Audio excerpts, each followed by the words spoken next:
Everyone leaned. Upon hearing the name of Agatha, everyone leaned in closer, their curiosity piqued as they gazed at the blue-haired witch on the screen, the youngest high-awakened witch in the history of Takira. Many gasped in astonishment, having thought Agatha perished in Takira years ago, while others wondered how she managed to survive for 400 years, still looking the way she did 400 years ago. Phyllis confirmed that the person beside her was indeed the real Agatha, and she recounted how Agatha had frozen herself while returning to her research tower when she was suddenly ambushed by demons, subsequently defeating all her pursuers, until the witch union rescued her from the stone tower ruins. Hearing this, Pasha couldn't help but get excited, a thrilling idea surging from the depths of her heart. If Phyllis wasn't in danger and the person beside her was the youngest high-awakened witch of Takira, could Agatha possibly be the chosen one? As this question was asked, Phyllis shook her head, she glanced at Agatha and then asked if she could speak with everyone alone. Agatha nodded and then left the main hall. Phyllis then shared her insights from her recent days in the city of Neverwinter, revealing that she had found the chosen one and slowly narrated an almost unbelievable experience. Astoundingly, the one they had been searching for 400 years, the chosen one, turned out to be a mortal king. When Phyllis announced this, the other side erupted in disbelief, with many claiming that Phyllis must be mistaken. Phyllis had expected such reactions and assured them that she had personally verified it. The light emitted by Roland even surpassed what the magic stone could contain. Clinging to a last hope, Pasha asked if this mortal king possessed any magical powers. Phyllis shook her head, informing everyone that Roland had no magic, and he couldn't activate the divine instrument. Her response cast a shadow over everyone's faces, but her next words piqued their curiosity again. Phyllis told Pasha that Roland was willing to cooperate with them against the demons. The witches on the other side, upon hearing this, started to question again. Phyllis didn't explain much, simply sharing what she had witnessed during her stay, and telling them that Agatha had great confidence in Roland. Agatha believed that given enough time, the city of Neverwinter could defeat the demons. And that is the reason why Agatha is serving Roland to prepare for the upcoming Third Divine War.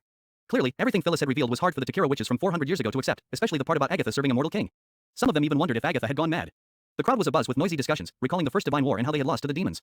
Mortals had opened the city gates to surrender to the demons, and although the witch army had rushed to their aid, they were rejected by the lords, refused to open the gates, and could only watch helplessly as the demons gradually annihilated every one of their witch sisters. Some mortals even collaborated with the demons. Listening to the witches' discussions, Pasha shared the same concerns. What they had seen from the mortals' past actions had already lost all credibility. Perhaps this so-called Roland Wimbledon was an outstanding mortal king, but how could he represent every mortal? He would be sick, he would age and die. If the war continued for another 20 or 30 years, would he remain as steadfast and vigorous as in his youth? What about his descendants? Would his successors inherit his will? Before long, Celine stepped in to calm everyone. She had worked with Agatha before and knew her to be a very rational person. She urged everyone to reduce their prejudices and have a proper talk with Roland first. Since they had already prepared to communicate with the secular kingdoms, and now a mortal king who did not discriminate against witches and was preparing for the divine war was in front of them, this could be a good start. Pasha took a deep breath. Regardless of the future, for now, an enlightened monarch like Roland seemed the most suitable candidate for negotiations. What will happen next would be decided after the talks. She then turned to Phyllis earnestly, requesting her to arrange a meeting with the king. Soon after, Roland entered the hall, accompanied by Agatha and Nightingale. He was immediately drawn to the enormous purple screen, which seemed like a live broadcast. His attention momentarily stalled at the sight of a gigantic tentacled creature. Pasha, standing at the forefront, was the first to speak, apologizing for making Roland wait and introducing herself as Pasha, one of the Takira survivors.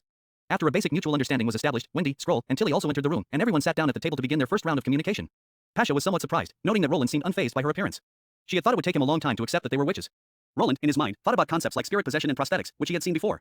However, he chose a different approach, telling Pasha that the red moon was approaching and time was of the essence for both parties. Rather than harboring mutual suspicions and secrets, it was better to be open and honest from the start. As Takira had once been rulers of the continent, they should understand this principle. Pasha paused for a moment, then chuckled lightly, agreeing with Phyllis that Roland was indeed a unique mortal. With the pleasantries over, it was time to get to the heart of the matter. Roland expressed his alignment with the Takira witches in their common goal, which is combating the demons. He also guessed that the witches had sent Phyllis not only to find the chosen one but also to attempt communication with the secular kingdoms. Pasha candidly admitted that their original plan was to infiltrate all four kingdoms, gradually recruiting or controlling some mortals to search for the chosen one, with Phyllis's participation in the exhibition being part of this strategy. However, the failure of the church had given them another hope, allowing them to not hide underground, and bringing all witches together in one place. According to their intelligence, the slumbering isle in the fjords had the most witches, but their leader was also the sister of the king of Grey Castle, which was also the kingdom that defeated the church. They were somewhat surprised to have connected with Grey Castle so early in their plans. Roland smiled and said that perhaps this was fate, saving them years of effort and giving them ample time to get to know each other and discuss matters. Pasha also giggled but added, with a bitter smile, that this was all under the premise that they could defeat the demons and continue to thrive on this continent. Roland expressed his willingness to assist the Takira witches in their continued search for the chosen one but hoped that the witches would not withhold anything from him. Pasha nodded in agreement, willing to answer any of Roland's questions.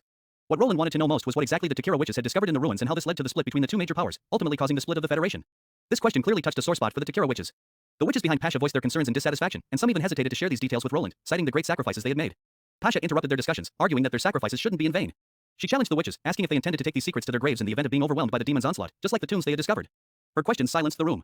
Turning back to Roland, Pasha apologized and after a moment of silence, she continued, explaining that it was more accurate to say that the ruins found them, or rather, a much earlier civilization. This happened shortly after the start of the First Divine War, about 800 years ago. Roland pondered, realizing the time frame. Pasha revealed that what found them was a civilization, one that had perished underground. Initially, people didn't realize this and didn't choose to communicate, mistaking the other party for a new type of demon, hence the historical records were significantly skewed. It wasn't until the late period of the Second Divine War, when Takira and the Federation were on the brink of extinction, that they discovered the secrets. The method of soul transfer was also from the stone tablets left by this civilization and verified that if they intended to take these secrets to their graves in the event of being overwhelmed by the demon's onslaught, just like the tombs they had discovered.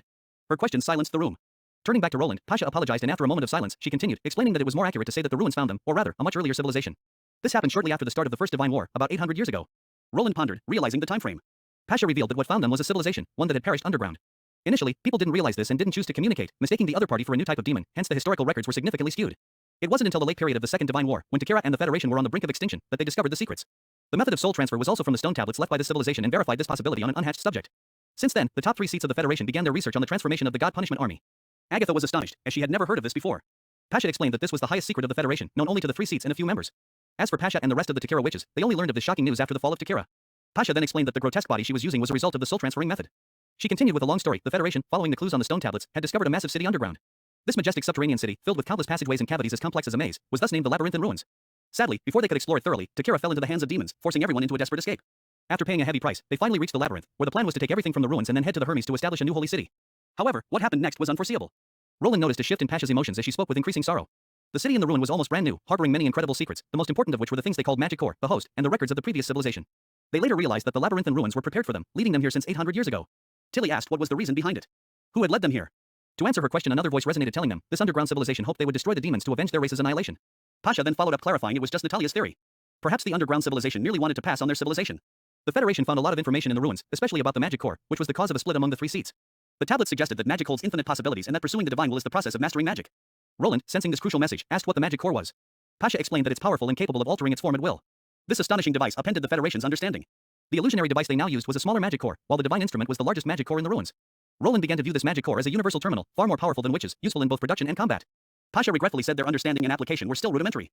The tablet prophesied that as they delved deeper into magic, they would become indistinguishable from gods. Roland stood up, knowing that Takira witches were running out of time. Turned out, Roland was right, as the Takira witches didn't know how long it would take for them to truly understand the magic core and utilize it. It could take hundreds or even thousands of years. Back then, after the fall of Takira, resources at the time were only sufficient to focus on one research. Most importantly, the God Punishment Army project conflicted with what was recorded in the tablet, because once they abandon their witch body and become God Punishment soldiers, they will forever lose the divine will. Roland already knew what happened next. When the God Punishment Army was no longer the sole method to combat the demons, a division emerged. Some, unwilling to become mere vessels, disagreed with Acaris. Beyond ideological differences, there was a deeper cause. The Federation's leadership was acutely aware that neither approach guaranteed victory against the demons. Acaris's God Punishment Army project could utilize thousands of God Punishment warriors to fight off the demons for decades, but replenishing these warriors in case of losses was difficult. The Chosen One project was more of a gamble on luck, but if successful, it promised no side effects and could even bring the witches closer to the gods. The two strategies contrasted starkly. One fought for the present, while the other gambled on the future. What happened next was the catastrophic end of both transcendent witch leaders. Then, the last of the top 3 seats, Eleanor stepped forward and put an end to the internal conflict. She merged herself with the central host, becoming the first witch to undergo the fusion. With the loss of the 3 transcendent leaders, the Federation's highest combat power became an inseparable part of the survivors' lives. They reached an agreement. Some would stay behind to continue their research, while the rest would proceed to Hermes to build the new holy city as originally planned. Due to the limited number of original hosts, the church would provide new vessels to the labyrinth and ruins for a period of 100 years. If no breakthroughs were made or the Chosen One was not found by then, all research results, including the soul-transferring devices and original hosts, would be reclaimed by the church. If the Takira witches failed to comply, the church would not show mercy. Hearing this, Roland found this to be odd. If Pasha and the rest were still in the ruins, this must have indicated that the church had not come or perhaps forgotten about it. Pasha nodded, saying for a long time, they lacked the capability to explore outside. The body they were in couldn't be exposed to the sun, and the witches who transferred their souls needed time to adapt to new bodies, leaving them unaware of the situation in Hermes. When they were finally able to explore the outside, they later realized that the new order they had constructed no longer followed Lady Acaris as well. Agatha slammed the table, stating everything now made sense. Acaris wouldn't have gone to such lengths. Compared to the God Punishment Army project, the church's approach was completely aimed at wiping out the witch race. The Takira witches nodded in agreement and thought the same too. After a while, Roland raised another question. What exactly was the central host, and how did it differ from the original hosts? To answer him, Celine explained that both belonged to the perished underground civilization, and the people from this civilization were fragile, forcing them to live in these vessels to achieve immortality. But their exact origin was unclear in the documents. Roland, intrigued by the witch speaking, which she then introduced herself as Celine, who had worked with Agatha before. Agatha acknowledged knowing Celine but wasn't very familiar with her. However, she heard that Celine was usually a quiet and shy girl but became a different person when discussing matters related to magic. Roland nodded, then inquired if the witches merged with the central host were still alive and if she could communicate. Celine explains that besides Lady Eleanor and more than 10 witches severely injured in the conflict, 36 volunteers were later merged to awaken the central host. However, not everyone was willing to be imprisoned in a senseless cage for life. The biggest regret was the inability to communicate properly. They could only respond with a yes or no. Considering this, Roland asked if the central host could answer any question. Celine clarified that the question must be understandable. The clearer the conditions, the quicker the response.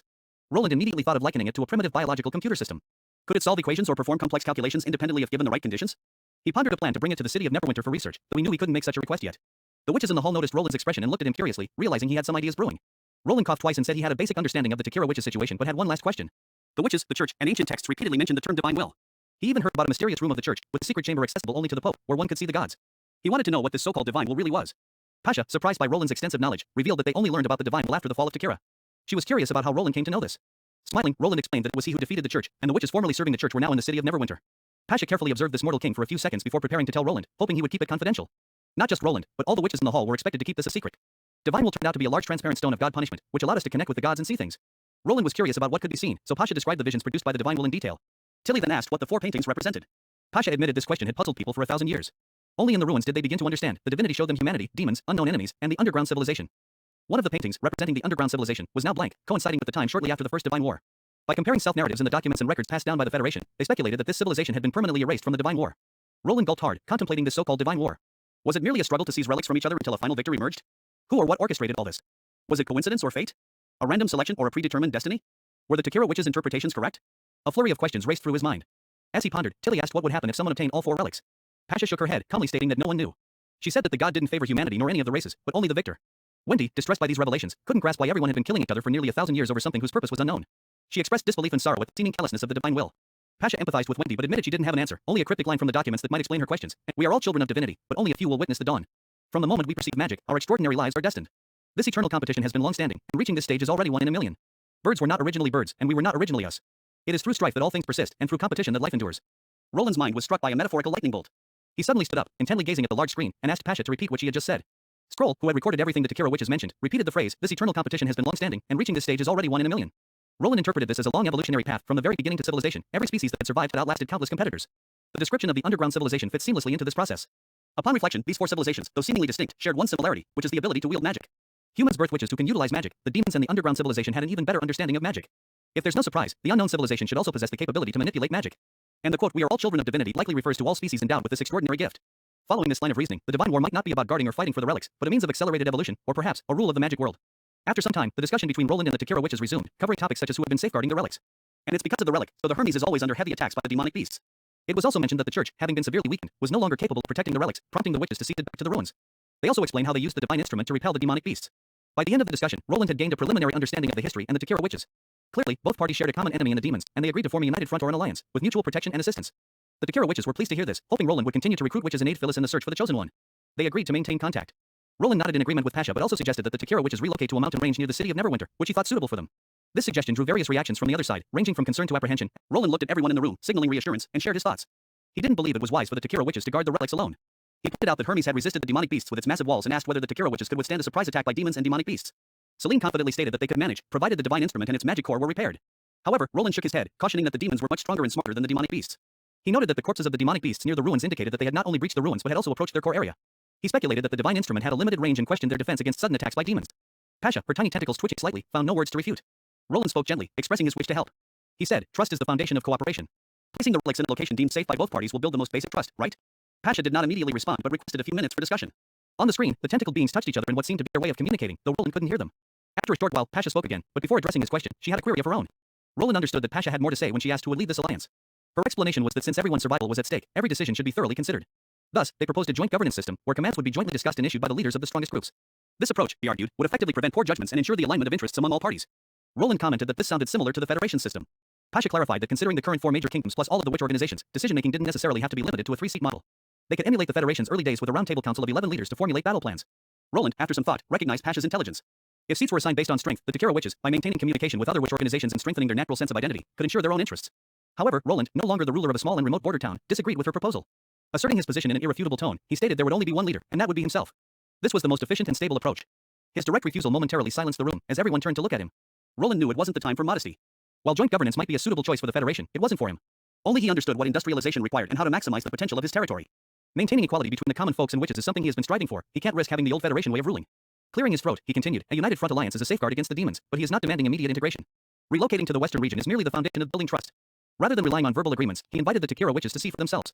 He suggested they witness firsthand the city of Neverwinter's strength and determination in combating the demons, as well as see the organization that is currently working with the city of Neverwinter.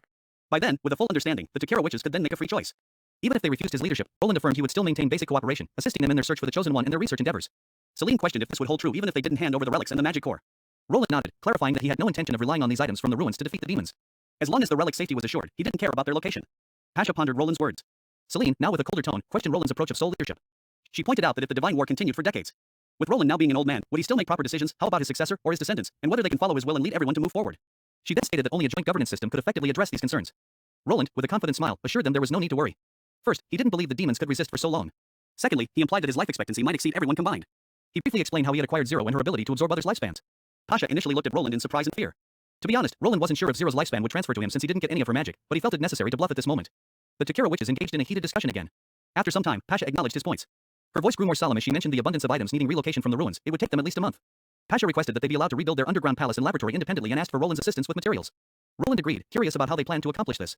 Pasha mentioned they could rely on a creature to dig holes, which immediately reminded Agatha of the creature that had made the demons' camp disappear. Pasha was puzzled. She hadn't sent the creature there, considering the substantial amount of food it consumed. They couldn't afford for the creature to go that far. Roland then briefly described the phenomena the witches encountered in the misty forest and west of the western region, pointing to the map and the images of the giant creature consuming things. Pasha nodded, then speculated that within the snow-capped mountain, there might also be remnants of an underground civilization. This was weird because Pasha had previously said the entire underground civilization had been wiped out. But her explanation about the creatures being just vessels like the ones they currently use. The soul transfer process allowed anyone to control these monstrous bodies. Roland pondered this for a moment, which startled him. Everyone else in the hall also looked serious. Everyone seemed to arrive at the same conclusion. The creature appeared twice so far, once targeting Agatha's research tower and then the demon's camp. This must have involved the unknown civilization. This civilization might have discovered the ruins within the snowy mountain and used the creature's shell as a host. He wondered if this civilization also had access to the magic core and central host. How advanced are they in terms of technology and the understanding of magic, or they were capable of creating a divine instrument targeting witches just like the divine instrument Takira witches have for demons. Additionally, there could also be ruins of the underground civilization. Based on historical records, Celine urgently requested Roland's help to explore this snowy mountain, fearing the ruins falling into enemy hands. Roland agreed to assist. Pasha also promised they would begin their relocation efforts soon. He extended his hand towards the screen. Pasha, initially confused after Roland told her this was a gesture of trust, eventually mimicked by outstretching her tentacles. Lastly, Roland inquired about Pasha's knowledge of the underwater ruins, to which she shook her head. If even Pasha had no idea about the underwater ruins, then who might be controlling the area? He took a deep breath. He hoped he could get some answers when Thunder came back. Later that evening, Wendy visited Scroll's room, hesitating whether to knock. Suddenly, the door opened. Clearly, Scroll had anticipated Wendy's visit. As she too wanted to talk with Wendy, they then decided to go to Wendy's room. Once there, Wendy poured Scroll a cup of red chaos drink. Scroll was surprised by the flavor that Wendy got this month. The way the Witch Union received these chaos drinks from Roland was interesting. Every month, they had the chance to draw a random bottle from the chaos drinks made by Evelyn. As they savored the delicious drink, Wendy recalled Roland's words. There can only be one leader, and that's me. Remembering Roland's always approachable nature, she had been worried that he might hesitate on crucial issues. Now, it seemed he exceeded her expectations, becoming more stable and decisive over the years, evolving into a true king. What amazed Wendy even more was that despite Roland's maturation in his role, his attitude towards witches and ordinary people remained unchanged. She knew Scroll felt this way too, hence waiting for her at the door. Wendy, smiling, told Scroll that she had given Roland the ability test result of Annie and others. While discussing Broken Sword's ability, Scroll pondered for a moment and thought of Nightingale and Ashes, thinking that only they could unleash the full power of Broken Sword. Everyone else was not suited for direct combat with the enemy, regardless of their high magic power. Although many in the Witch Union had combat abilities, they weren't true combat witches. Wendy smiled softly, had thought the same too, however, Roland thought otherwise. Roland hadn't assigned Broken Sword to anyone. Scroll was puzzled, and Wendy recounted Roland's words. Weapons generally need to be carried all the time, which would restrict the Broken Sword's freedom. Moreover, Roland said its sword energy might not necessarily be more powerful than firearms and cannons. Instead of making her a weapon, Roland hoped to allow her to work alongside everyone and assign tasks based on the Broken Sword's interests. Scroll smiled while hearing this. Roland cared about the witch's feelings first, rather than their utility. Perhaps that's why Nightingale chose to support him unreservedly. Looking back, they were glad to have trusted Nightingale's judgment. With these thoughts, Wendy filled their cups and raised a toast to find a truly great king. This episode narrates a multitude of historical events and terminology, which might confuse some viewers. Here, I will try my best to provide a simplified explanation and summary. Today, Roland finally makes contact with the Takira witches. He learns what caused the split among the federations. During the Second Divine War, the Federation's top 3 seats, aka the leaders at the time, were held by Acaris, Natalia, and Eleanor. Due to the discovery of the soul transfer method and information about the Divine War and the underground civilization's ruins, they disagreed on how they should fight the demons, ultimately leading to the Federation's split and a civil war. Acaris' faction moved to the Hermes, establishing what was later known as the Church and becoming its first pope.